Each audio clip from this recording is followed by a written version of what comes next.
right? Yeah, but in special way.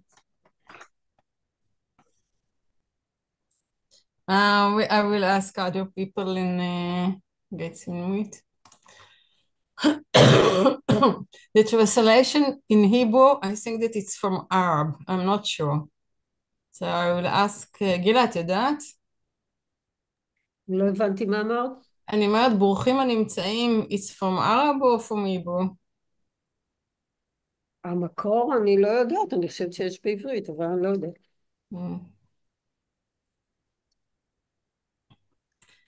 טוב. Welcome is for when everybody is there. Is already there. Already there, yeah. And welcome everybody is that you can ask Geshe, maybe she knows. Hi, Geshe. I asked, there is something in Hebrew that said, I don't know how to translate it, ברוכים הנמצאים, like, you welcome the people that they are here, they are around, but it's not the people that you see. It's like to say to them that it's so wonderful that they came to the place that you are in. So it's something like bless in Hebrew in Arab. But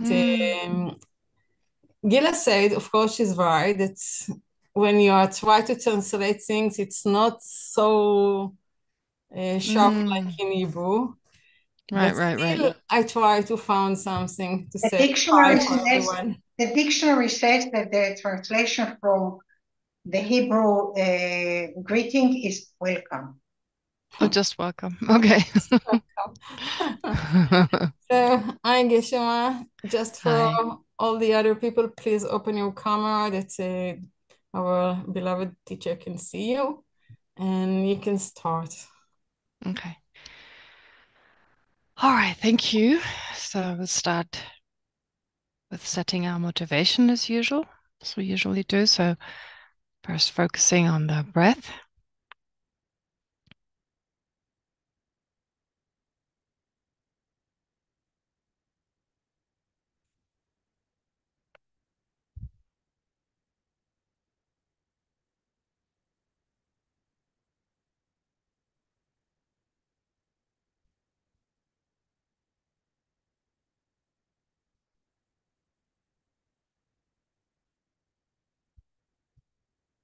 And then visualize in the space in front of you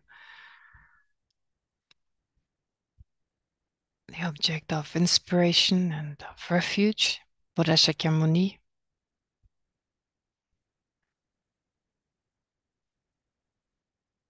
Who's inseparable from Nāgārjuna, our Lama or our Lamas, and all other enlightened beings.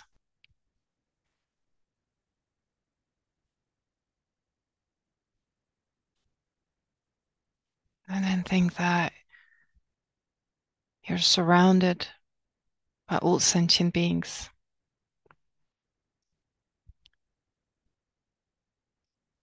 Who are part of you.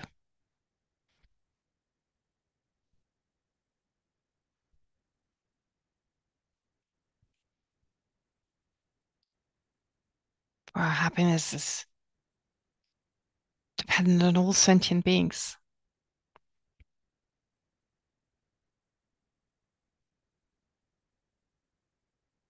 Not just our worldly well-being, but also our spiritual development, our spiritual transformation.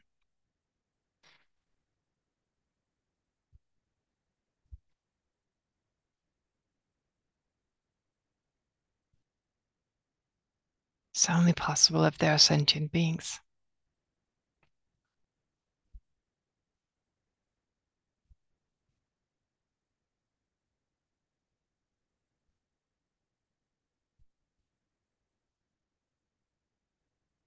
And our well-being is dependent on the well-being of sentient beings.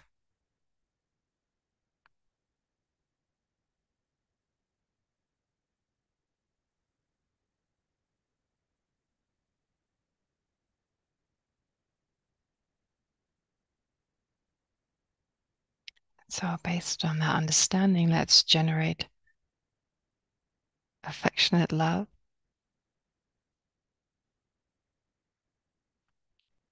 feeling of fondness,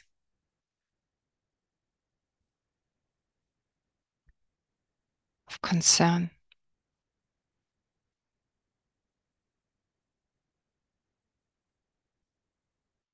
and closeness towards all sentient beings.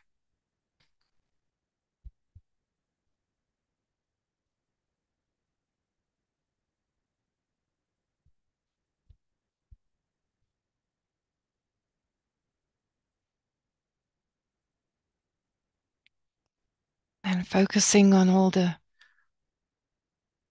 problems, all the limitations sentient beings face. Let's generate great compassion.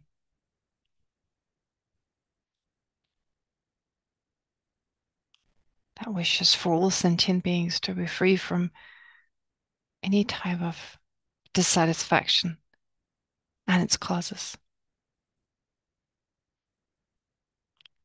And that wishes to be able to protect and help sentient beings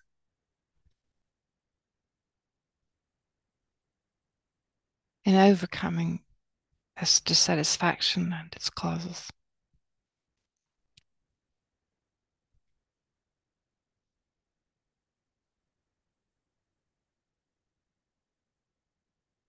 Now I generate great compassion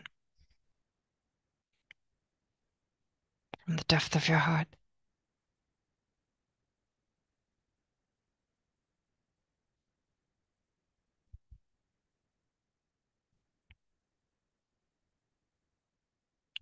Which then gives way to the altruistic attitude that is determined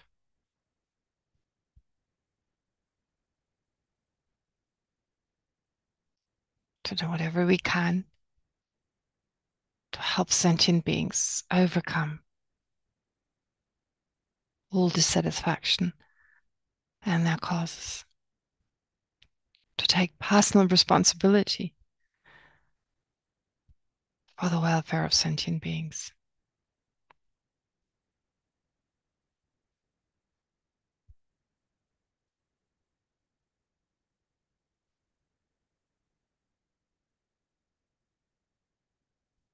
And since that's only really possible once we've become enlightened, let's generate a sincere aspiration to become completely enlightened, to reach the awakening state of a Buddha for the benefit of each and every sentient being.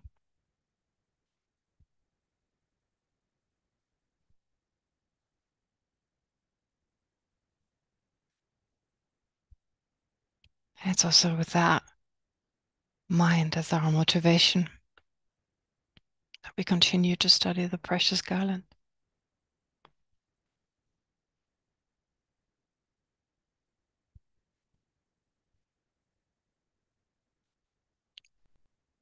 So keeping this in mind, let's recite the prayer.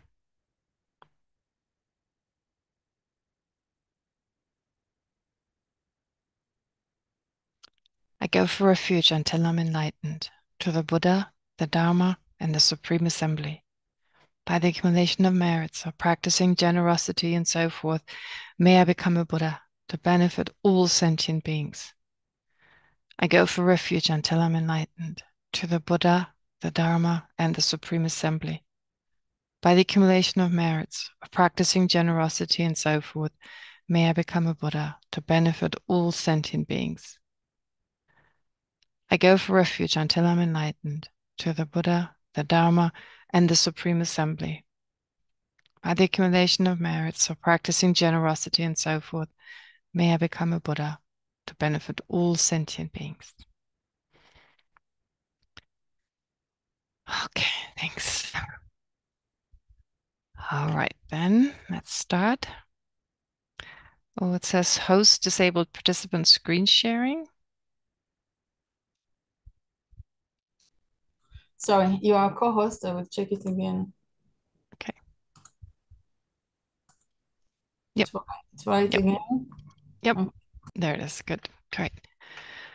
Okay, so let's start with the lamrim. Here we are. Death. Okay, just a sec. Yep. Can you see it clearly? Yeah, it's okay. You can do it a little bit back here on the screen, maybe. Okay, like this. All right. Now I think you can see it. All right. Okay, so death. We start with death as part of our practice, which of course is one of the most powerful meditations there are. And so for this week to remember, well, first of all, the disadvantages of not remembering death, which of course one of them being that we won't remember or be mindful of the Dharma. So the more we're aware of death, of our own immortality, the easier is to think of the Dharma, remember the Dharma, and basically remembering the Dharma means preparing for the future. Not just to be concerned with this life, which doesn't mean we have to give up this life in the sense of not thinking ahead of like when we're older and so forth. But this is saying we should also take into consideration what lies ahead and act accordingly. And our problem is that we don't remember impermanence often enough. So we always plan ahead. Our plans for the future, they include everything but death. So of course, again, it's okay to make plans for the future, but to also include the possibility I could die anytime and be also prepared for that event. And usually in Buddhism, you have 4 wrong views that are associated with the first of the 4 noble truths. And the first one of these is perceiving all impermanent phenomena to be permanent. Everything that is impermanent, that's constantly changing, we perceive it to be permanent. The second is, of course, perceiving that which is in the nature of suffering to be in the nature of happiness. The third is perceiving that which is impure, which is not pure, to perceive that to be pure, to be faultless. And then lastly, perceiving there to be a self when there isn't a self. So part of these 4 misperceptions we have, on the basis of which we live our lives, well, the first one is holding on to permanence. So therefore, it's seen as so important. It's not, well, when we say impermanence, there are 2 types of impermanence. There's coarse impermanence or gross impermanence and subtle impermanence. So here we're mainly interested in the coarse impermanence, not the fact that everything changes all the time. I mean, of course, if we can reflect on that, if we include that in our meditation of mindfulness of death, well, perfect, that's great. But even if we don't, that's okay. So therefore, to remember that we may die anytime. Death is certain, and we'll go more into details on this, but just in general, to have the sense I may die anytime. And to remember that, well, even if we don't remember this, even if we think of the Dharma, we won't practice it because we will procrastinate. There's always the sense that we have time to reflect on that second disadvantage. And the third disadvantage, well, even if we do practice, we don't do it pure enough. We're not fully focused. We may be distracted, but we don't really care. Our motivation may not be the right motivation. We're sloppy. We're basically distracted without applying the antidote. So on top of that, as it's mentioned here, our practice will be mixed with the 8 worldly dharmas. Now, they're very important to pay extra attention to these. Attachment to material possessions, or to gain, basically having things, gaining things, an aversion to not gaining things, to losing them, or here to being separated from them. Attachment to being praised, aversion to blame and criticism. Attachment to a good reputation, aversion to a bad reputation. And of course, attachment to pleasure, any kind of pleasant experience, which is usually associated with the 5 sense objects, and aversion to anything unpleasant. It also includes actually the mental experience as well, not just the 5 sense conscious, not just the 5 sense experiences, but also mental experiences. So to remember those, to become aware We need to think of our own death. It's important. If we don't, we'll just be carried away by these 8 worldly concerns. All right. So that's for the Lamrim meditation for this week, or at least the Lamrim reflection, remembrance. Okay, and then I've got some questions. Oh, wait, where are the questions? Here we are. Questions. Okay, I've got quite a few questions this time. And the first question is from Jimmy. Where's Jimmy? Is Jimmy here? Yep. Okay, great. Let me look for Jimmy. Can you do the page bigger on the screen? Yep, absolutely. I put it on 200. Here we go. All right. Let me just stretch this a little bit. Yep. Okay. So I don't think I'll be able to answer all questions. I start with the first question of each person. Okay, so Jimmy's asking, can we return to the question of why we're attached to our own self? Oh, absolutely. We shouldn't lose sight of it. Of course, right now we're not directly dealing with the self. We're dealing with other topics which help us to understand selflessness and emptiness, of course, in the long term. But yeah, so to return to this question, our own self, so apprehending, grasping at the inherent existence of ourselves versus the inherent existence of others. So we have both. We hold on to the inherent existence of ourselves and that of others. Is it because our own self is perceived to be nearer and the self of others is further away from us that we're attached to our own self, but we're not necessarily attached to others? And if we're attached to others, the only reason that we're attached to others is indirectly, in the sense that because of our attachment to ourselves, then based on that, based on how beneficial others are to our happiness and so forth, we may also get attached to others. But why is it that we're attached to our own self, perceiving it inherently existent, but not to the self of others automatically in the same way? Okay, so what Jimmy suggests, it's perceived to be nearer. Jimmy, nearer to what? I mean, the self is perceived to be nearer to something other than the self. What is that other? Your body and the body of others. So your own body is nearer, because we label the self on the body mostly. So physical distance. Right. But wouldn't it have to be that which perceives the self to which it feels closer? Wouldn't it have to be the thing? Or the owner, what it owns. If you own your body, then that's yourself. I mean, we just ordinary people, we think of ourselves in terms of our body. You think so? Do you think we think of yourself? You only think of yourself in terms of your body. What about your mind? 90%, I think my body, if you can hurt my... Okay, all right. My body is holy. Okay, all right, fair enough. Well, yeah, I mean, the body, I basically think it's very much, it's also the mind that perceives our own self. So the mind that, it's basically nearer, feeling like that which feels nearer is the mind itself. Okay, you would agree with that, because the body doesn't feel near to the self. The body doesn't have the experience of the self. So it would be the mind that labels the self, right? Or no, the mind that grasps at the self. Would you agree? So there are two different minds. The mind that just labels the I, that is a correct consciousness.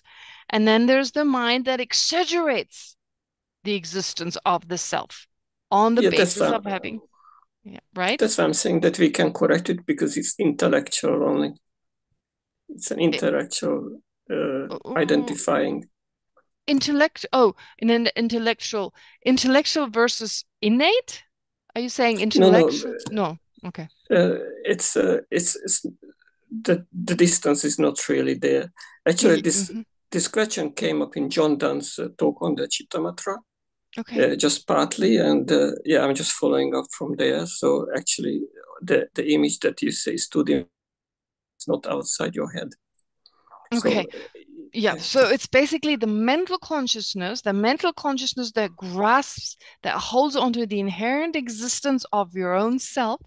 That mind feels your own self is closer to that mind, closer to this mind, to the body. Sure, you can include the body versus the self of others. Yeah. Absolutely. Yeah, or the body of others. Yeah, body of others. Yeah, yeah. The body, yeah. Okay, if you feel more comfortable. Yeah, because we think more of the other person in terms, that's all we can perceive. So it's the body. Yeah. All right. Definitely. So what is it that feels closer? It's the mind. That which feels nearer, that which has that sense of being nearer, of course, is the ignorance. Right? Nearer to what? Includes the body, includes the mind, right? And if you, the way you look at it, your body plays a bigger part. But what is it that perceives something to be nearer? It's the root misperception. Would you agree with that? Yeah. Because what else would it be? What else? Because it has to be a mind that gives rise to attachment. So it's a mind that gives rise to attachment. A correct mind that just feels nearer, and it is correct that the self is near, the conventionally existent self is nearer to this mind and body. That is in accordance with reality. But here we're talking about an exaggerated self, an inherently existent self. So the mind that perceives that gives rise to the attachment. Feeling closer to that then gives rise to attachment to our own self versus the self of another person. Does that make sense?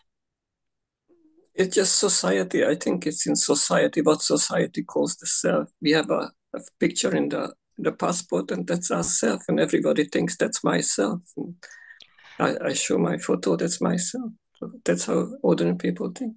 Just the body.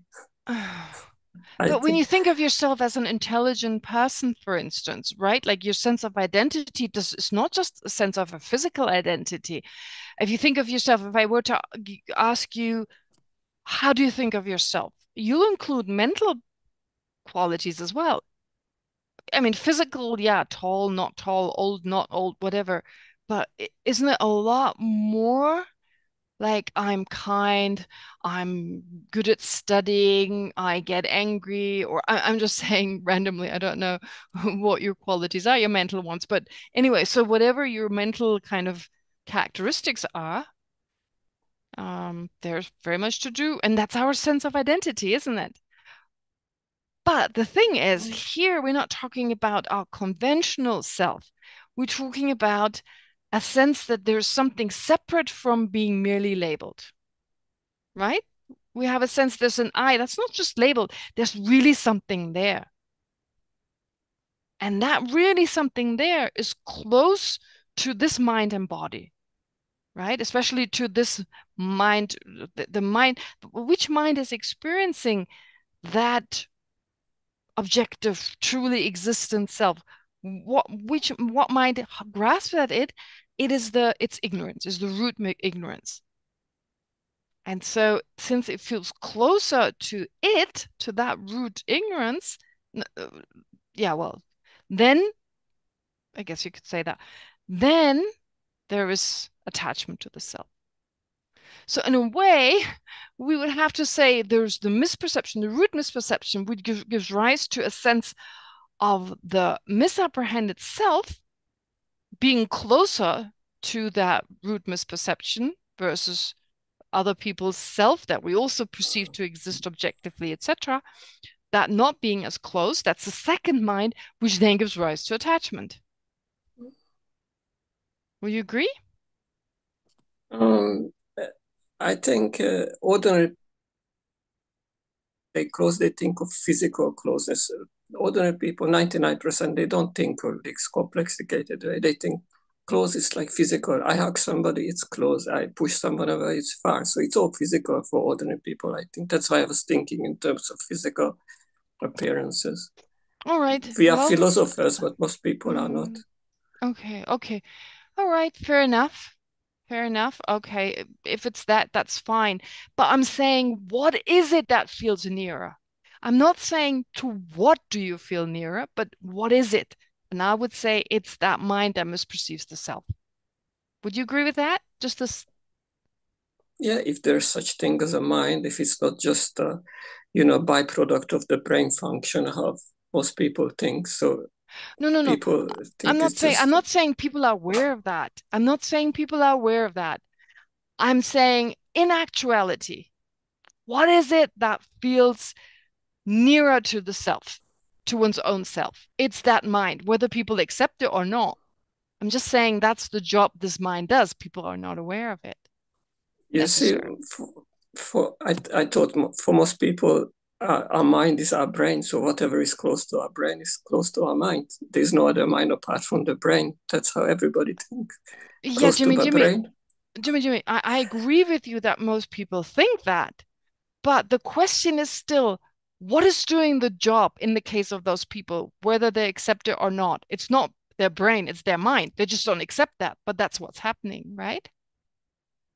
I mean, it's the same as saying we don't accept that everything is impermanent, but it's still impermanent. In actuality, it is. So likewise here, in actuality, it's the mind brain doing function. it. I don't know. Oh, okay. All right. Well, from a Buddhist point of view, it is the mind, right? And so people are not able to identify it, but let's strictly speak from a Buddhist point of view. It's that misperception, that root misperception, which holds on to the self being closer to this mind and body. That's the one that feels nearer, whether people accept it or not, right? Just from a Buddhist point of view. Okay, so that would be my answer. But you're welcome, maybe think about it and, come up with something else, and then we can discuss it again. Okay? Does that help for now? Thank you very much. You're welcome. I was just, thank you. Yeah. You wanted to say something?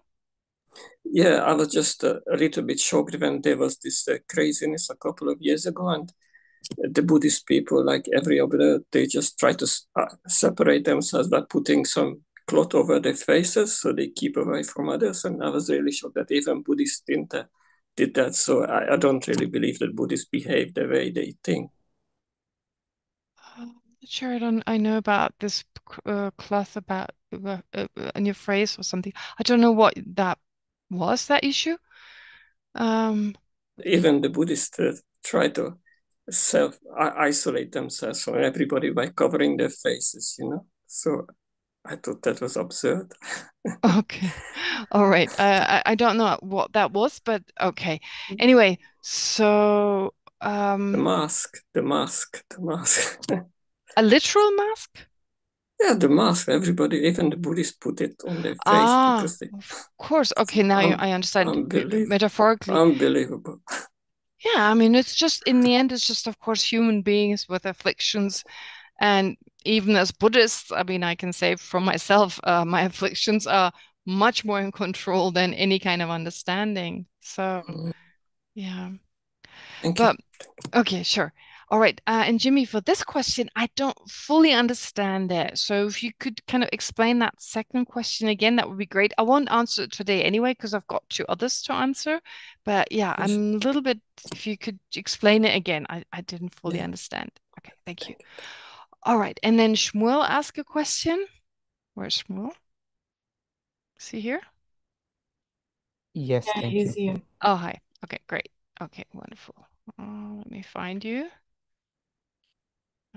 Okay, where are you? Yep, there you are. Great. Okay, is there an analogy for what dedication means in Buddhism in a secular, non-religious context? Okay. Is there an analogy for what dedication means in Buddhism in the context of one of the Western monotheistic religions? Is there such a thing as negative dedication that one should avoid? Yeah, I have a hard time with that. So for everyone else to chip in if you can, if you want. Well, first of all, is there such a thing as negative dedication? Yeah, I mean, if you dedicate negative in the sense, this virtue, through this virtue, may I become extremely rich? May I, I mean, negative even in the sense that may I become so powerful I can rule the world and do whatever I can. I mean, that would be an example of dedicating the virtue we accumulated towards something, well, that doesn't benefit other sentient beings, that in fact could potentially harm sentient beings. But then an analogy for what dedication means in Buddhism in a secular, non-religious context. Maybe it helps to say something about the power of the mind. The power of the mind. What we're doing here is we're utilizing the power of the mind, that our mind has the ability to direct, or what's the better word, to form our future. Because of course, all our experiences come from the mind. All our experiences are very much connected to the mind. And so, if, for instance, if I want to go to university, if I just started elementary school, I just started high school, and so without even knowing that I'm actually dedicating, I'm thinking, having studied so hard, may this be enough to be able to go to university? So in that way, of course, merit here is in the form of the potential. I mean, you need to have a certain potential. We call it a positive potential because it enables you to reach a certain result. So studying hard, for instance, studying hard is the positive potential. Studying hard and paying attention and so forth. So that is the positive potential that can lead you, that can be a cause for you being able to join university, maybe even get a scholarship. But you need to have the wish to do so, and you direct your mind, you direct this positive potential in such a way that eventually you're able to get the scholarship and so forth. So basically, every step you take starts with a certain intention. So in this case here, it's also part of the intention. Like, this is your goal. You started off with this intention, the motivation in the beginning of starting a class or something, or whatever virtue you accumulate, you start with a motivation. And then the virtue you've accumulated, you direct it towards that.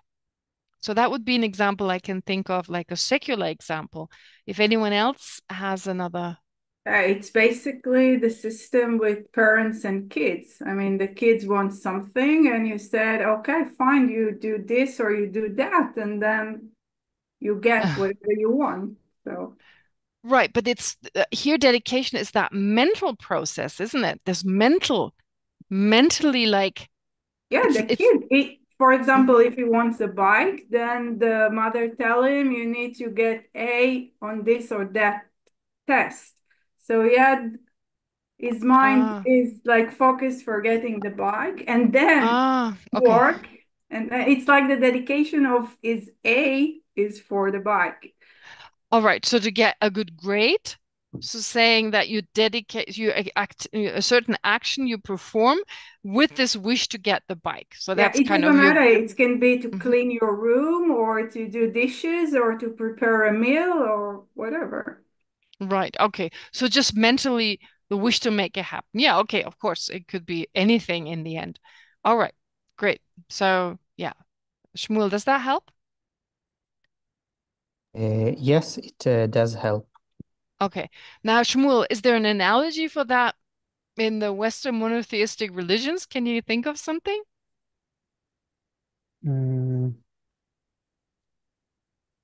I mean, in Judaism, there is a saying that there are two levels of Jewish practice. One is to get a reward, and the second level, which according to some texts is considered higher, purely for the love of God, even without getting a reward in the afterlife or something like that. Okay.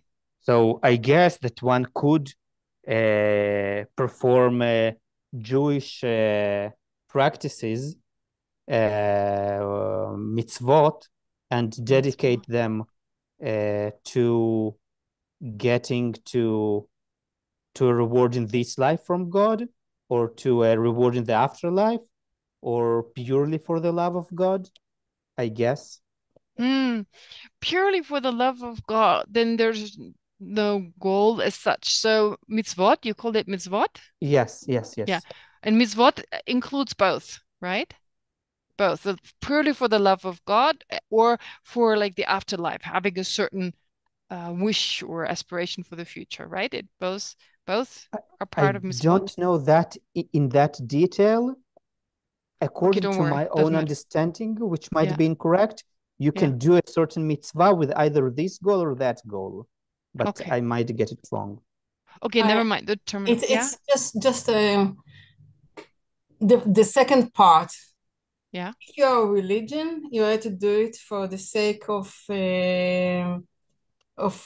yourself and God, and to have a good to your mind and to your environment. That's one of the God works bring.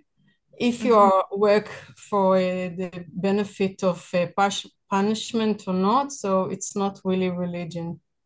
It's the old religion, not the.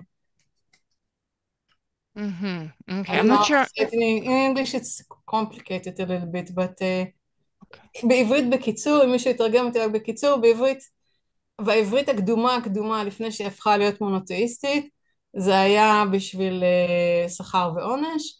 בעברית, כמו שהיא נהייתה לאורך אלפי שנים, זה אומר שאתה צריך לאהוב את אלוהים ולהקדיש את עצמך לאהבה הזאת, על מנת שזה גם יעזור מסביב והכל, לא רק לעצמך. אבל אתה חייב, זה בא מתוך אהבת האל, קודם כל, לא כמו בבודהיזם, מהרצון לתת לאחרים. מתוך אהבת האל, אתה גם תמצא את הרצון ואת היכולת לתת. Dalit actually expresses a different opinion from mine. She says that if one acts from punishment and reward, then according to, it was once a long time ago considered a religious practice, but since Judaism became monotheistic, it's no more considered a religious practice. Okay, I see. Okay. Well, I think in Christianity, according to my very limited understanding, you still make prayers to be born, for instance, in heaven. That's considered to be important, like for the afterlife. And you engage, you do actions, virtuous actions with that in mind, kind of praying to God, may this become a cause for me. So of course here in Buddhism, it's not like there's no agent. You're not really saying some omnipotent being that can take me there. It's just directing a certain action mentally towards something. That's the power of the mind. So something, if anyone wants to contribute to that, anything else on that in terms of religions? Well, yeah, please. Just maybe just another aspect of it is taking vows. I mean, in the monotheistic religion. Yes. You know, I mean, taking vows in Hebrew it will be neder. To take to have some kind of a personal relationship with God, saying if my son will come back healthy and well from wherever they are, then I will build a synagogue, that type of thing. But it's the other way around. I thought about it, Tekchak, but it's like first you do it for me, then, but like the dedication is the opposite. First you do the good act and you dedicate it for whatever. It's the same. It could be the same. And another thought about the connection between motivation and dedication. In a secular point of view, if we take an example of a young person in Israel, they get out of the army and they work for a year or 2 years, collect money, and they dedicate. The motivation for collecting the money is to go on a long trip to South America, to Asia, or wherever. But after they collected the money, they can change their mind, and now they say, "Oh, I have this money. I'll go to study." I like this one with the money because it's like virtue is like a capital. It's sometimes in the scriptures compared to being like a capital, and just as you can direct that capital according to your wishes.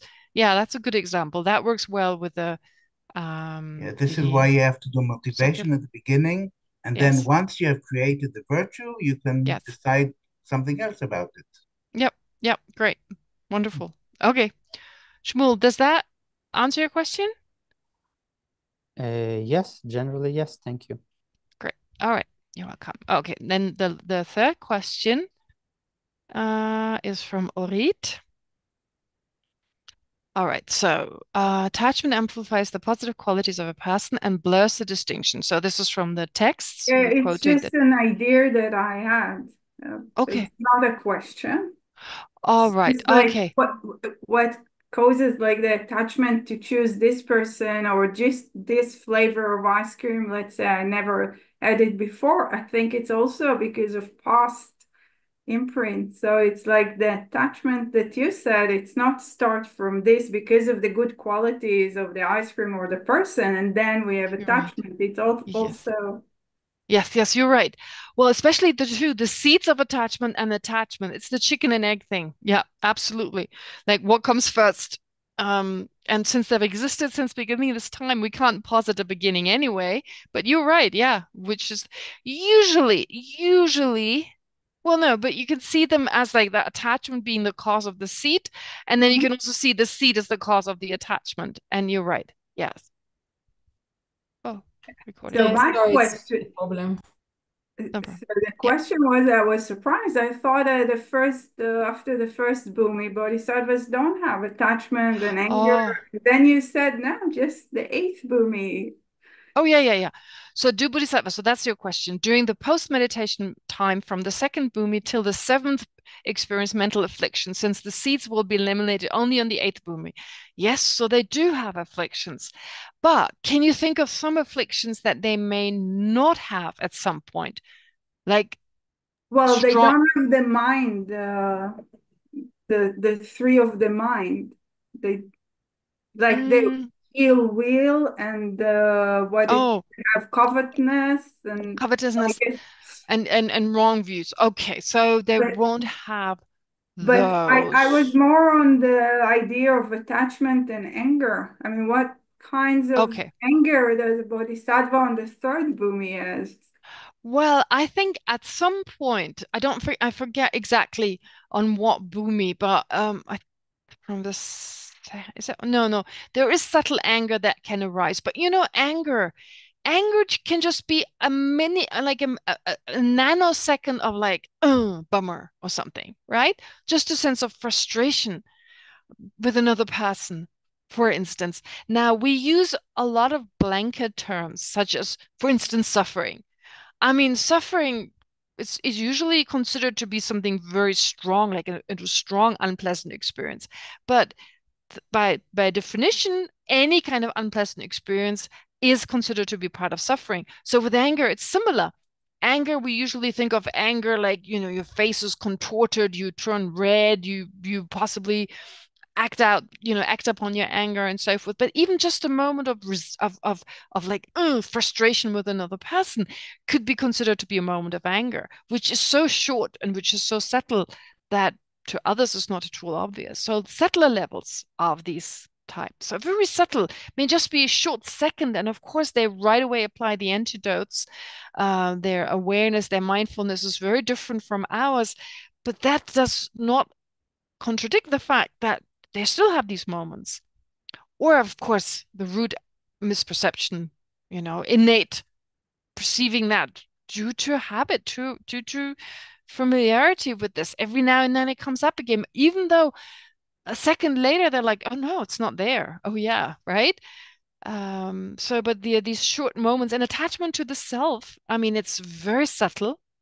It's very subtle, but it's still there. And the point is, even if it's there, I don't know, in a year, it's only there for a few minutes. Well, it's still there. Yeah, but very different to us. Important question. Okay, so I'll leave the other question for next time, if that's okay for everyone else. All right, so let's then start with the material. Okay, now one thing I've gone into details on some things that you may find are not really important. But the reason I've gone into them, and I'm not going to even address them today, I don't think we get that far.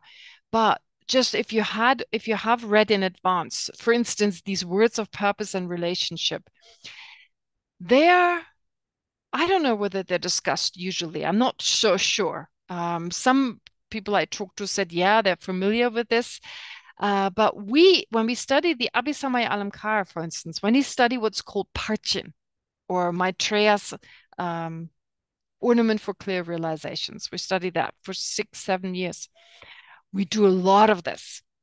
We discuss this in great detail. Now, we're not studying this particular text. It's very abstract. It's difficult. Some topics are easier than others, but I'm trying to bring in as much as I can from what we studied to this text, because there are great similarities, or there are a lot of topics that are, well, they're different texts, but there's certain topics that we can relate to the ornament for clear realizations. And so that is one example. So in a way, to give you this extensive explanation, because it's part actually of the study of Parchin. And once you understand how important it is, yeah, then it's definitely more fun to learn about it. And I'll make a point talking more about it. Anyway, just for you to know in case you're reading ahead. But we got to the end of the obstructions. Now, just to remind you, what Nāgārjuna introduces to us are certain qualities of the Buddha. Of course, very important, because our motivation of becoming enlightened basically means the wish to become a Buddha. And if we have no idea what Buddhahood means, it's very difficult to have a realistic, sincere motivation to become enlightened for the benefit of others. Now, we've heard the first quality Nāgārjuna mentions, literally mentions. So the first quality is perfect elimination, having overcome anything that is not part of the mind. I mean, not part of the mind in terms of its actual nature. It's just a temporary limitation we experience, or the temporary faults and limitations we experience in the form of obstructions. The afflictive obstructions I explained. Then there are the cognitive obstructions. I also explained these last time. So I gave the example of garlic. Orit, in one of her questions, suggests to use the analogy of imprints, like in the snow. Yeah, that's the meaning of imprints. You're leaving an imprint in the snow or leaving an imprint in the sand. That is the reason we call it imprint, because it leaves something in the mind that accords with the particular thing, the particular mind that left it in the mind, for lack of a better word. So it's not like the foot that leaves an imprint, it's a mental event that leaves an imprint on our mind. Oh, Orit, yeah, please. I also thought afterwards about the idea of phantom pain. Phantom pain. Okay, all right. Phantom pain. The tendency of the body, of the nerve, until, let's say, if you amputate the feet. Nice one. Nice one. He has the tendency of going toward the fingers, and then but there's still like pain. I like that example. The imprint doesn't have like a negative connotation, like the garlic smell. You know, when you get rid of the smell, you still have the smell left over. That's more of like a negative thing, like something that you want to get rid of in that vessel or in that container. But I like your example better, of like you remove a limb, but there's still the phantom pain. So phantom pain, I think, is a good analogy for cognitive obstructions. And yeah, also like the solution for it is beautiful. I mean, they put a mirror in front of the healthy limb so that the mind can think that he has the leg or the hand. So I thought about like the practice of the front generation. It's something similar. Oh, what generation? The front generation. The front generation in Tantra. Oh, I was thinking you were reflecting the afflictions back on your, because like the limp is like the afflictions. So it's No, like but reflecting... because you miss a limb, the solution that they have in pain clinic and rehabilitation for this pain to understand. go. Understand. You put a mirror there, so the brain believes there's still the limb is there. No, but I'm saying if that's the analogy, you could take like tantric practice where you take the affliction into the path, right? It's like a reflection of the, so if the limb is like the afflictions, you remove the affliction, but you're left with the cognitive obstructions or the imprints, which is like the phantom pain. Now, if the limb itself is like the injured limb, if the injured limb, the painful limb, that's the afflictions. You remove it, you're left with the phantom pain.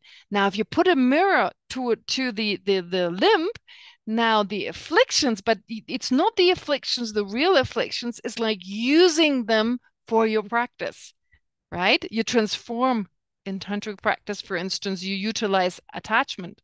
So if you bring in tantric practices, which, yeah, we can do that in this context. Anyway, never mind. So an analogy, of course, is limited, but I like the I like that analogy. Thank you. That's a good one. I like that. All right, now I'll go back to the text. Anyway, we're done with that part. Just to summarize, mental obstructions, afflictive ones, cognitive ones. The afflictive ones are the afflictions themselves, plus the seeds. And then, of course, the cognitive obstructions are the imprints. All right. Okay, so if you just think of it that way, then hopefully you have like a kind of a sense in your mind how they connect to each other, afflictive and cognitive obstructions. Anyway, having said that, now with the removal, having eradicated all obscuration, the next quality is possible, which is perfect realizations, or the perfection realizations. Another mistake. Did I call it perfect realizations or perfection? Cognitive. No, let me just go back. What did I call it? The previous one. Didn't I call it? Yeah, perfect. Yeah, so I didn't say perfection. No, this is wrong. I have to change that. Sometimes I read it so many times and I still don't see it. Okay, so perfect realizations. Perfect in the sense of, well, excellent or doesn't get any better, basically, as for a living being. Having completely eradicated all obscurations, the Buddha has therefore perfect realizations, which means the Buddha's mind is, of course, omniscient. In a way, it's like, for some people, it's hard, or I mean, in the beginning in particular, to think a Buddha's mind is omniscient, but it makes perfectly sense.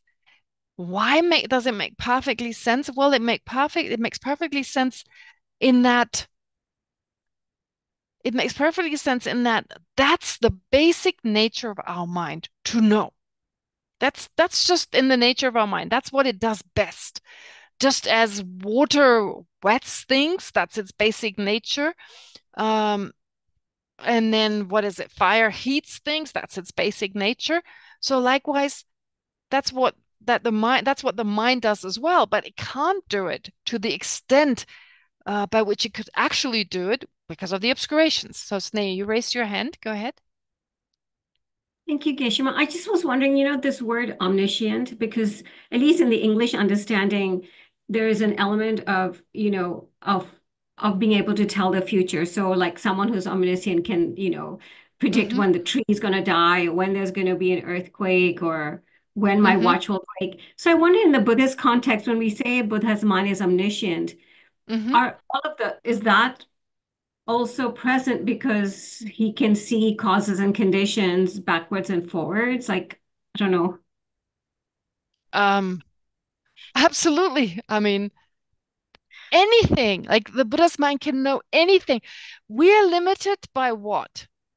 The 3 times. We're limited when it comes to the 3 times. So what is that? Past, present, and future. Okay, we're limited in that sense. We can know what happened in the past if we experienced it, right? We can know right now, but the future, well, we can maybe infer, but that's it. But the Buddha's mind not only can the Buddha's mind know the past, like anything, that even if the Buddha has not experienced it, if it's had been the experience of a totally different person, totally different mind, right now, what's happening right now, what anyone experiences, and in the future. Because if you just know, well, then why should you don't need something to be right in front of you. You don't need to have experienced it to know it. Right now, our mind has knowledge, but it needs certain circumstances. Only when certain conditions are given, the external object, for instance, a direct experience, for a direct sense experience, the object must be there. There must be a mental sense factor, and so forth. But for a Buddha, all that falls away, because just the mind merely knowing, just knowing, that is now given because of all the obstructions gone. Does that make sense? It makes, yeah, it just is so inconceivable, you know. Yeah, of course, yeah. For us, it's very inconceivable. But think, for instance, if you are like a 2-year-old toddler, think of yourself as a 2-year-old toddler, and you meet a Nobel Peace Prize mathematician. The knowledge of that person in comparison to your knowledge as a 2-year-old toddler is overwhelming. Yeah, that's true. And still, right? It's true. It's true. Or think of someone who's blind since birth. The things I can see in comparison to that person, it's beyond their imagination. It's true. In a way, it makes me think like we're so quick to accept our limitations at the status quo. It's hard to like imagine, you know, hard to imagine like something so beyond. Sneh is making a very good point here. We are so used to accepting our limitations or our limited way of seeing things as the status quo, as the way in which everyone else perceives it. Very good. That's a very good point. Yeah, very good. That's one of our main problems. We're so caught in this subjectiveness and believing that to be objective, right? In our own limited subjective world, believing that to be the objective world. This is reality. I perceive it as it is, and everyone else does too. And if there's something beyond it, then that's miraculous or a wonder or something. I mean, mobile phones are a wonder if you think about it. 500 years ago, they're like, oh my God, impossible.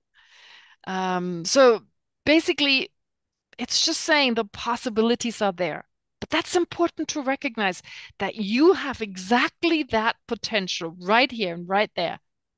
It just can't come to the surface because it's obstructed. And so when we meet people sometimes, or we hear of people who have certain powers, clairvoyant powers. Now, of course, in the Buddhist context, we're kind of used to it, to certain lamas, and we believe it.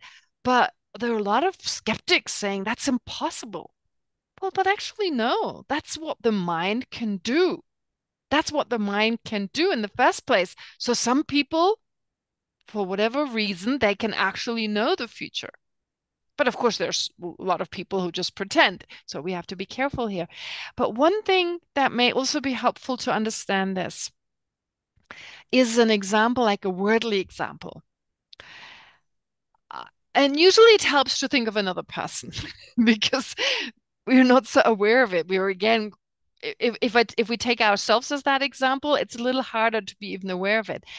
We've probably all met people who are extremely self-obsessed, right? More self-obsessed than we are. Okay, like just thinking of themselves, just so self-obsessed. And what we notice about them, they don't really perceive what's going on around them. They don't really perceive what other people think and feel.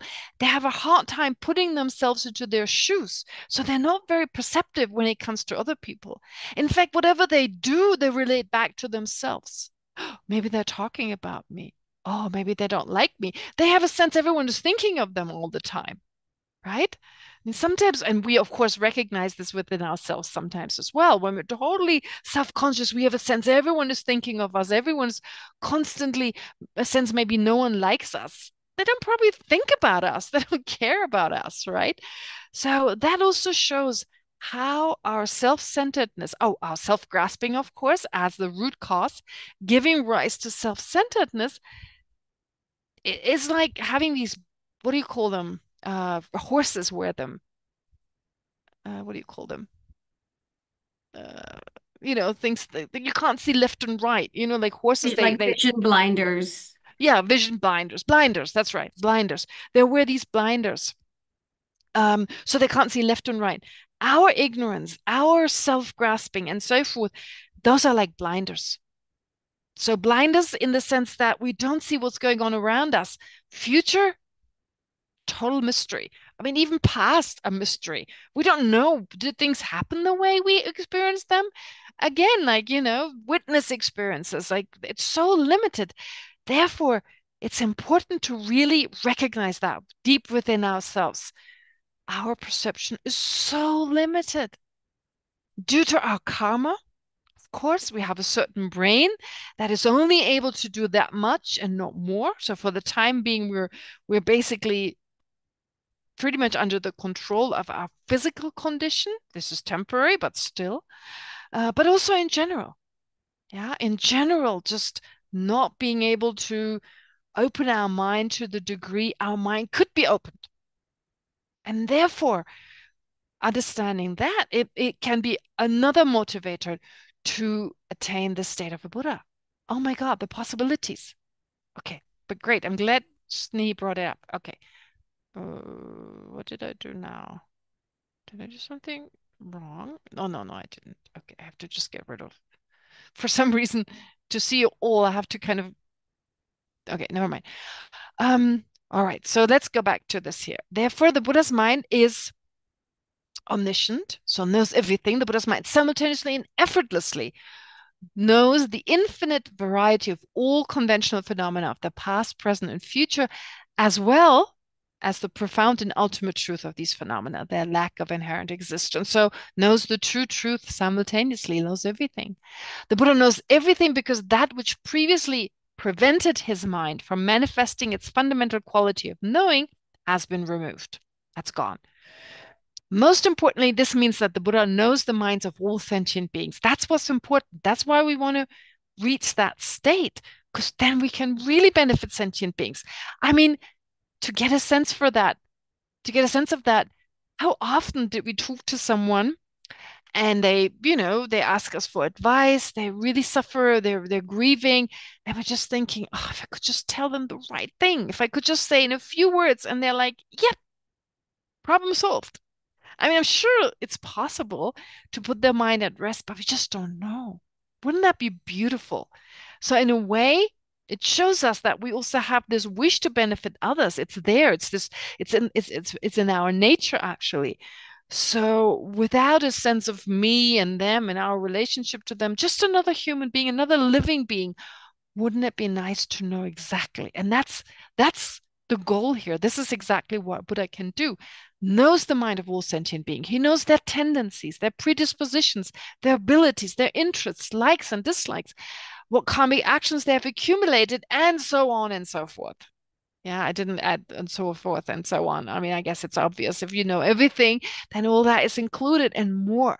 Anything about this other person. There's just no secret. And it's interesting. I mean, first of all, it's really hard to believe that this is possible, but we're so lucky to have the lamas. We're so lucky to have the lamas. So if you have had an experience, if you've met a qualified master who could be Buddhas, I mean, their actions, we wouldn't know if they're Buddhas. They could be, like His Holiness the Dalai Lama. Yeah, Buddhas, Bodhisattvas, we don't know. But also in the way they manifest that they know things, and it's like, that can't be coincidence. It happens once and you feel like, oh, that's a coincidence. But then it happens again and again, and it happens to other people much more than it happens with someone else, or with this particular person. They tell people what's going to happen, and it does happen. They tell you something. They address you. I mean, there's so many examples. Just a good friend of mine, she just told me not so long ago, you know, when His Holiness walks past to go to the teachings, he doesn't stop there to talk to you. I mean, that's like a huge coincidence. He sometimes does, but I mean, hardly ever. I mean, like 99.999% he doesn't. So this friend of mine, her Lama had a stroke. Lama had a stroke, lives in Australia, had a stroke. And so she was there with Yaki, actually, with Yaki, you all know Yaki. And then they were talking and they said, well, we should tell His Holiness about this person. So they made really strong prayers that when His Holiness comes past, they have the opportunity to tell him.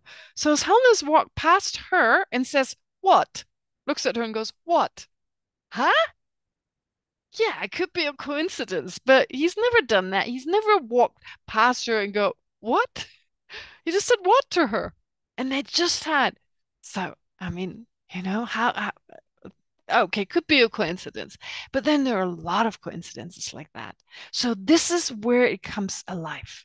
This is where it becomes, wow.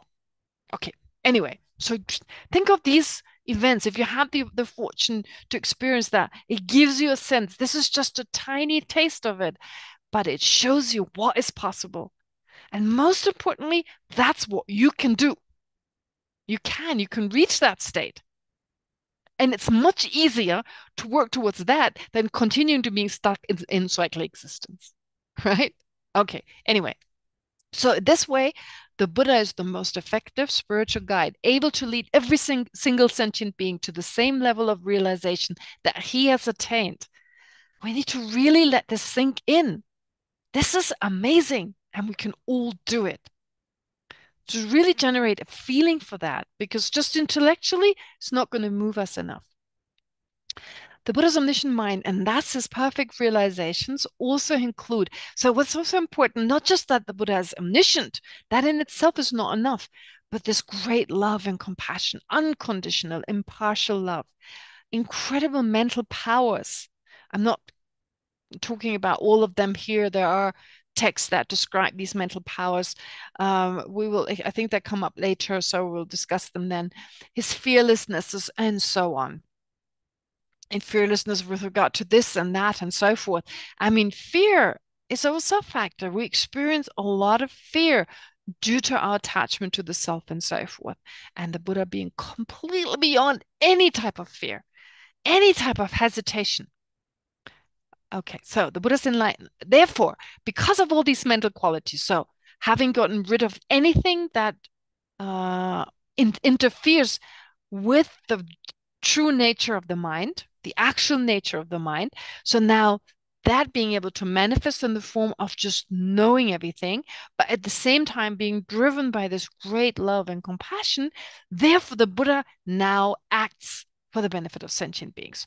So owing to his perfect realizations and driven, okay, I just said it, driven by his limitless. What does it mean, limitless? Don't misunderstand limitless in the sense it grows stronger and stronger and stronger. That's not what limitless means here. It can be misunderstood, like, oh, every day it gets a little stronger. No. Limitless in the sense that it's no matter who it is, there's love for that being. It's not like, oh, love for 10 million people or 3 trillion people, and then that's it, done, no more love left. No, for anyone, limitless sentient beings, so limitless love. Impartial, of course, unconditional love and compassion for all sentient beings. The Buddha only performs enlightened activities. I mean, think of the life of someone like His Holiness. Does His Holiness ever do anything? I mean, it's we don't know. We're not with His Holiness the whole day, right? But just talking to people who've been around him, especially when he was younger, the energy and time His Holiness spent just for others, seeing endless people. I mean, oh my God, if I just see 5 people a day, if I don't know them, it's exhausting, right? I have to talk to them, and there's like a certain way to. No, His Holiness is just himself. Whoever he meets, he's so happy to meet the weirdest people who don't even like Buddhism, right? But because of his incredible love and his compassion, he breaks through that barrier. And he's able to, there are these beautiful stories. Like, these are some of my favorite stories. There's a very famous comedian in Germany. He's this famous guy. You wouldn't know. He's not beyond German borders, I don't think. I mean, some German speakers, maybe in other countries. He does a great. He pretends he's the Queen of Holland, speaking with this. I mean, he dresses as her. He did this incredible joke. People really thought, I mean, who didn't really know her, he was her. But anyway, never mind. So speaking with this Dutch accent, but he's a really good comedian, and he did some great movies, and he wrote a few books that are really nice. Anyway, so the reason he's such a great comedian is that his mom suffered from depression when he was little. And so to cheer up his mom, he came up with all these jokes. He did everything, to cheer up. And one day she killed herself. And that broke his heart. And he wasn't even near her. So this has been the pain that was always there. But it was difficult. So there was this movie about his life, and so you can see this, how hard it was for him. But anyway, he met His Holiness. In his book, he writes about it. And he doesn't really know. There were all these other people, like, reporters and so forth. For whatever reason, they got together there. And then someone said, oh, there's a possibility to see the Dalai Lama. Do you want to do this? And he's like, yeah, sure. Why not? Famous person, why not? And so he, everyone kind of says hello, shakes his hand, and talks to him. And His Holiness said to him, it's hard to lose your mother, isn't it? Of all things, it's hard to lose your mother. And he said, like, he started crying, and he didn't stop for 2 weeks. For 2 weeks, it all came out. And she said, then he was okay. I mean, what His Holiness did there with this one sentence, incredible. Whatever was inside him. And I don't think he became a spiritual person or anything else. He just mentions it in this book, like, nothing more about this. But this is, wow, there's a pain, you see it, you address it. I would probably avoid even talking about mothers, if I knew there was, okay. Anyway, so this, we need to get a sense of that this is possible. So he spontaneously and effortlessly devotes all his physical, verbal, and mental actions to the benefit of all sentient beings, manifesting different emanations. All right, that's hard to visualize. I mean, talk about like omniscience. One person being many, many, so hard to imagine, right?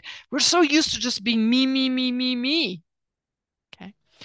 Teaching them directly and indirectly by his words and his example. And I use the pronoun his, because we're talking about the Buddha. But of course, this is possible for, it goes beyond male and female. And thus helping them in the most effective way to attain liberation and enlightenment. This makes him the only truly effective spiritual guide or spiritual friend of sentient beings. Right? Okay. So, therefore, in the first verse, Nāgārjuna says, I, Nāgārjuna, pay homage or bow to the omniscient one, Buddha Shakyamuni, who's utterly free of, that who's attained the complete and irrevocable elimination of all mental faults and limitations in the form of the two kinds of obstructions, who's adorned with all good qualities as he has attained perfect realizations in the form of an enlightened mind that knows everything, and who therefore engages spontaneously and effortlessly in pure enlightened activities, making him the one truly effective spiritual friend of all sentient beings. Right? Isn't that a beautiful verse? There's so much in it. So you see, the style at the time when Nāgārjuna was around weren't like long writings, like pages and pages on this and that. Well, they didn't even have the writing material. I mean, it was hard enough to produce a book. Yeah, so it was just short to the point. And then, of course, many of them memorized them and then really focused on it, used their own mind to go into depth on this. Right? Now, fortunately, nowadays we have commentaries. We have, Gyaltsabje's commentary, of course, also in English by Geshe Champa Tekchok. And so in that way, we have some material, and now we need to internalize it. And every verse is important. Okay, we're just at verse number 1. And there's 499 to go, but I'm not even going to worry about time. I'm just going to continue because there's so much in them. I mean, really, everything in the Dharma is contained in this. So I need to be careful not to be carried away to bring in too much, but stick to the verses. But yeah, and of course, as per tradition, you do a lot in the beginning. In the very beginning, okay, let me just look at everyone. Yeah, so this is the summary. You can look at this, but anyway, okay, so no, in the beginning, there's a lot more time spent on covering quite a few concepts, and of course, later on, it's a little faster. So to wrap it up here, this is again the whole first verse, basically, except for saying I bow. So he addresses the omniscient one who has enlightened qualities that mainly benefit the Buddha and enlightened qualities that mainly benefit sentient beings. Now, these are, of course, not mentioned in the verse, but this is how Gyaltsab divides these three: perfect eliminations, perfect realizations, and enlightened activities. So they mainly, those two, perfect eliminations, so having eliminated all the obscurations and having therefore an omniscient mind, those two mainly benefit the Buddha in the sense that we are not aware of them. So they, of course, benefit us as well, but they're mainly what the Buddha is aware of himself, and so benefits, of course, from that blissful experience of having eliminated all these obscurations. I mean, it's the most blissful experience there is. And of course, the satisfaction of knowing everything and being able to benefit others in such a great way, having that potential. So that's mainly benefits the Buddha. But of course, the qualities, the enlightened activities, they benefit all sentient beings. And then again, here, this is what they refer to. I just explained it. Okay, so this completes the first verse. Now let me briefly summarize what we did today before we do the meditation. Okay, so, well, we finished the first verse. Of course, what we've heard is it's a verse of homage, very important in terms of generating a sense of a state of mind that is very conducive for whatever is to come. But most importantly, what we've covered today and last time was understanding the qualities of the Buddha that Nāgārjuna mentions here. Perfect eliminations, having overcome the two types of obstructions, two types of obscurations, and therefore now being able to know everything, to be able to realize all phenomena, know everything. And being able to know everything, well, combined with his love and compassion, he's now the perfect guide. Of course, cannot take away our suffering, cannot take away our karma. However, can guide us, can help us to become our own protector, to protect ourselves, to remove our own suffering and its causes ourselves from our own mind. So guiding us in that way. And so in that way, therefore, paying homage to him, first of all, seeing the Buddha as an inspiration, and based on that, wanting to become, of course, like the Buddha. Okay, so that's the first verse. We covered that. And then next time, we continue with the second verse. Great. So now we've got, how much time do we have? Let me just check. Ooh, okay, we've got almost 14, 15 minutes. Now let's do a meditation on what we've learned. Again, of course, starting with meditation on the breath.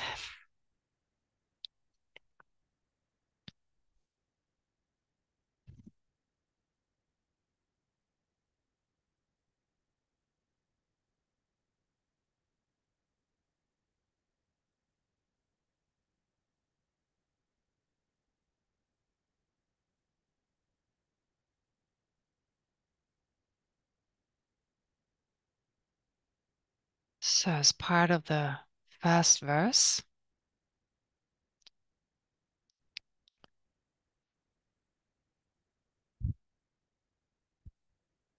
we've learned about the great qualities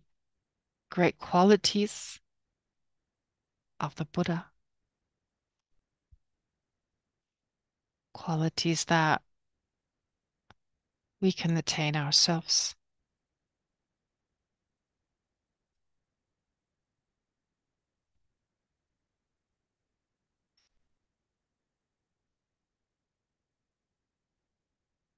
So the Buddha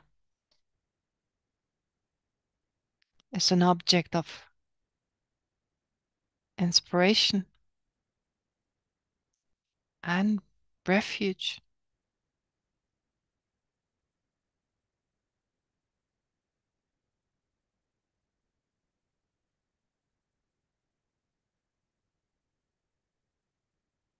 Because it shows us what we can do.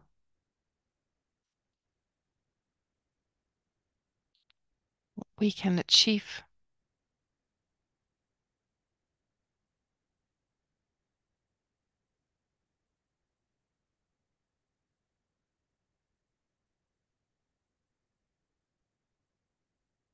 Best of all, we can remove all our limitations in the form of the obscurations.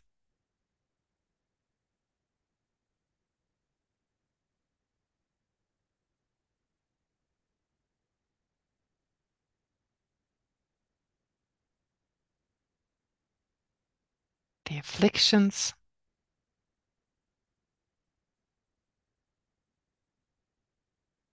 along with their seats.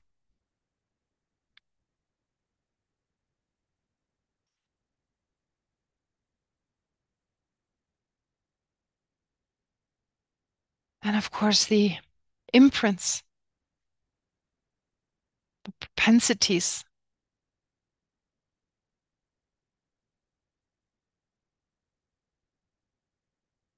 the afflictions left in our mind.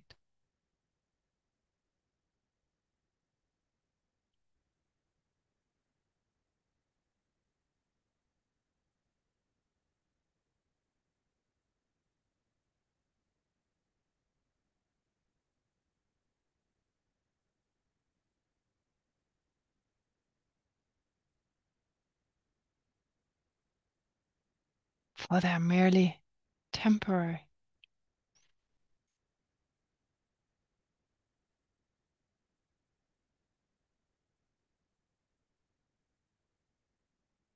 And not in the nature of our mind.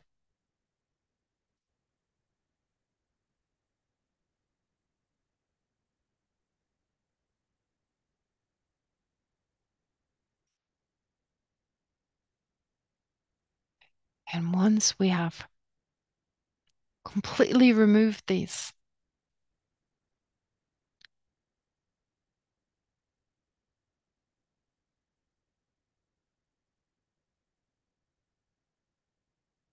having applied the right kind of antidotes,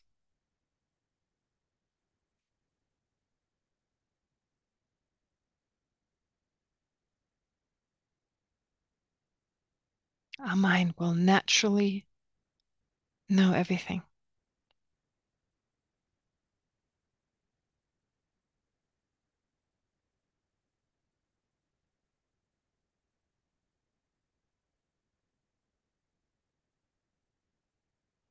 Which is its most basic function.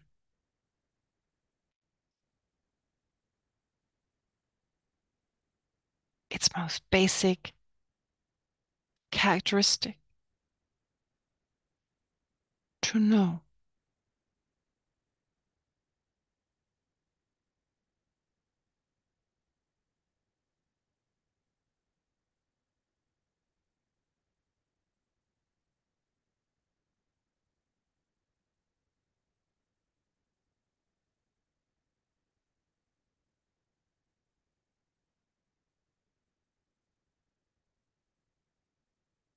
And so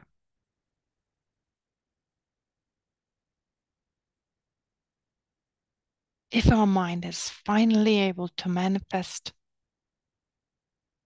its most basic function without being limited by the obscurations,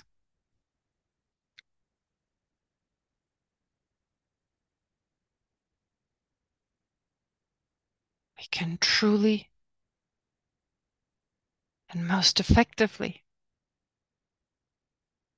be of benefit to others.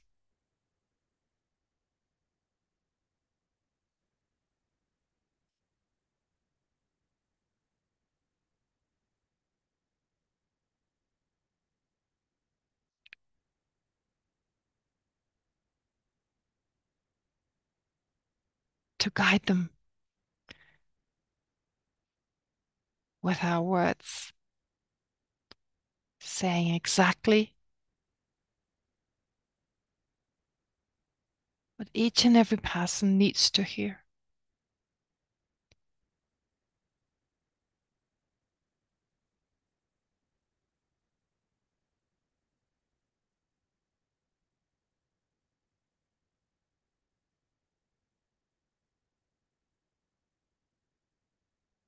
Understanding the other's tendencies, interests, predispositions, likes, dislikes, and of course, whatever karma they have accumulated.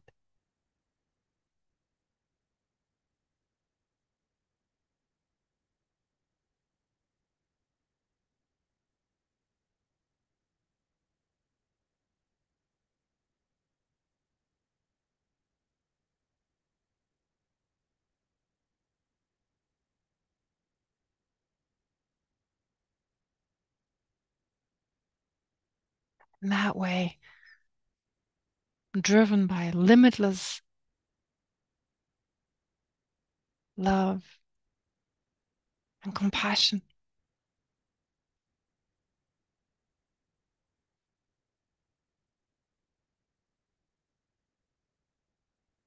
great inner strength, fearlessness, and skill.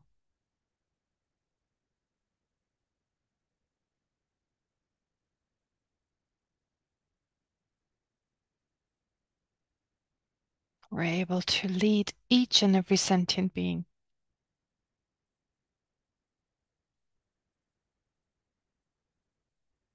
not just towards liberation,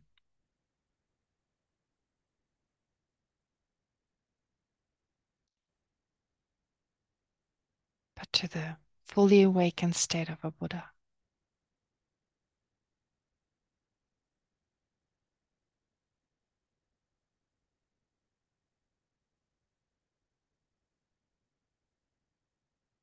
Each and every sentient being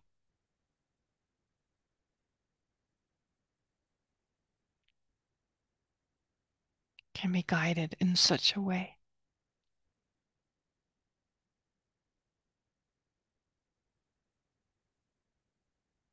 Is there anything more meaningful that we could do?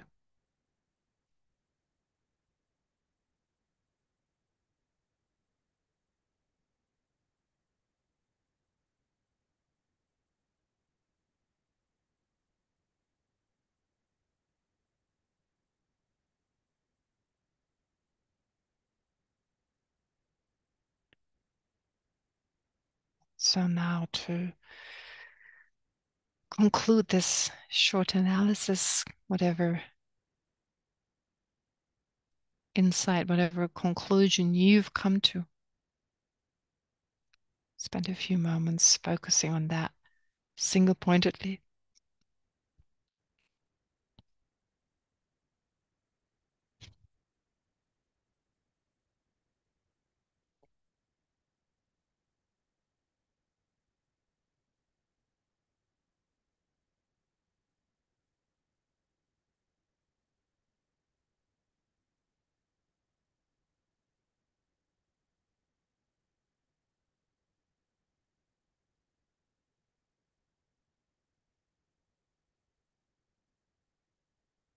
And then let's dedicate whatever positive potential we've accumulated to use the power of our mind to direct it towards the most meaningful goal, which is our own awakening, so that we're truly able to help others most effectively in the most meaningful way.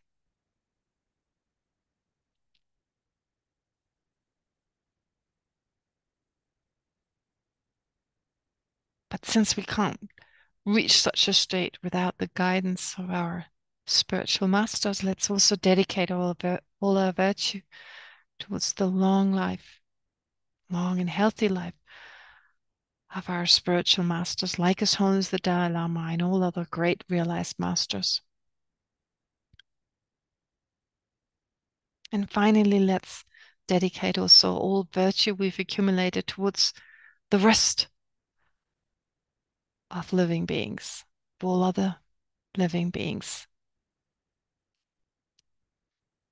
humans as well as animals and all other beings. So may our virtuous actions affect beings in such a way that it inspires them to move away from a merely material life, meaningless life, focus on the 8 worldly dharmas, and to open their mind towards true mental transformation.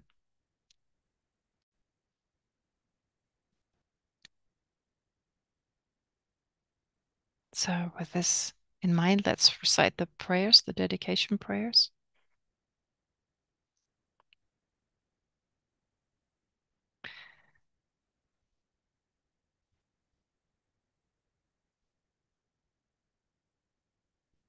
Okay, I'll read them.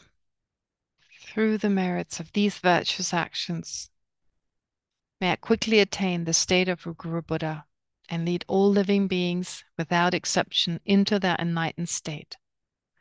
In the land encircled by snow mountains, you are the source of all happiness and good.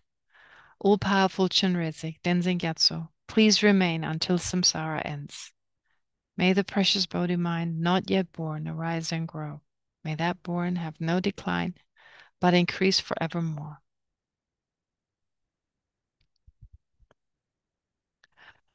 All right, were you actually able to see the prayer? I have some problems with my screen. Okay, great. All right, anyway, thank you very much, and I'll see you again next week. Take care. You, Geshe-ma. Thank you very much. Geshe-ma. Good night. Bye. Good night. Bye-bye. Thank you, dear Phi. Thank you.